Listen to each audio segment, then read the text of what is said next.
जय माता रानी। गुप्त नवरात्रि में नव दुर्गा के साथ साथ 10 महाविद्याओं की पूजा भी की जाती है। 10 महाविद्याओं में छठवीं महाविद्या के रूप में छिन्न माता की पूजा की जाती है। तंत्र शास्त्र में देवी छिन्न माता की उपासना से मनुष्य को समाज में प्रसिद्धि मिलती है। यदि माता की पूजा में कोई कमी रह जाती है तो माता विपरीत फल देती है। यही कारण है कि आम लोग इनकी साधना को उपयुक्त नहीं मानते और इनकी पूजा तांत्रिक या अघोरी विशेष रूप से करते हैं। छिन्न माता की पूजा करने से मनुष्य को सम्मान और प्रतिष्ठा प्राप्त होती है, साथ ही सुख और समृद्धि का वरदान भी मिलता है। छिन्न माता की पूजा से मनुष्य अपनी यौन ऊर्जा को नियंत्रित कर सकते हैं, साथ ही आध्यात्मिक ऊर्जा को भी बढ़ा सकते हैं।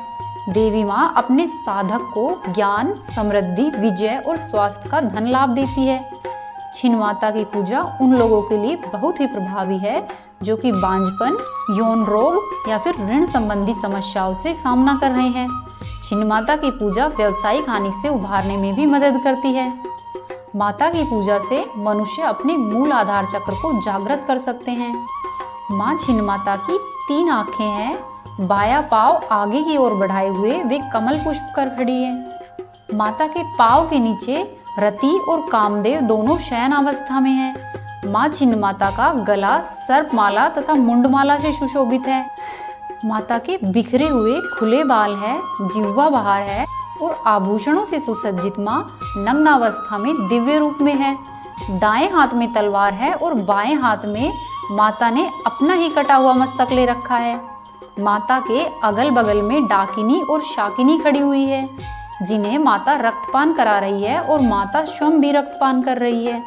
माता के गले से 3 रक्त की धाराएं बह रही है। अब आप सुनिए माता की उत्पत्ति की कथा। माता छिन्नमस्तिका के बारे में एक पौराणिक कथा प्रसिद्ध है कि एक बार भगवती भवानी अपनी सहचरी जया और विजया के साथ मंदाकिनी में स्नान करने के लिए गई। स्नान करते हुए उनकी दोनों सखी भूख से पीड़ित हो गई और उन्होंने माता से खाने के लिए कहा। तब माता ने उन्हें कुछ देर प्रतीक्षा करने के लिए कहा। उन्हें प्रतीक्षा करते हुए काफी समय व्यतीत हो गया और वे दोनों शाम वर्ण की हो गई। उस समय उनकी सहचरियों ने उनसे कुछ भोजन फिर से मांगा। देवी ने उनसे कुछ समय प्रतीक्षा करने के लिए फिर से कहा। थोड़ी देर प्रतीक्षा करने के बाद जब सहचरियों को फिर से भूख लगी तब उन्होंने विनम्र स्वर में कहा कि माँ तो अपने शिशुओं को भूख लगने पर बिना देर किए ही भोजन दे देती है, आप हमारी उपेक्षा क्यों कर रही हैं? अपनी सहचरियों के यह वचन सुनकर कृपामयी देवी माँ ने खड्ग से अपना सिर काट लिया और कटा हुआ सिर माता के बाएं हाथ में आकर गिरा और उनके कबंध से रक्त की 3 धाराएं प्रवाहित हुई। 2 धाराओं को देवी माँ की सहचरी ने ग्रहण किया और तीसरी धार को देवी ने स्वयं ग्रहण किया। तब से माता छिन्नमस्तिका के नाम से जानी जाने लगी।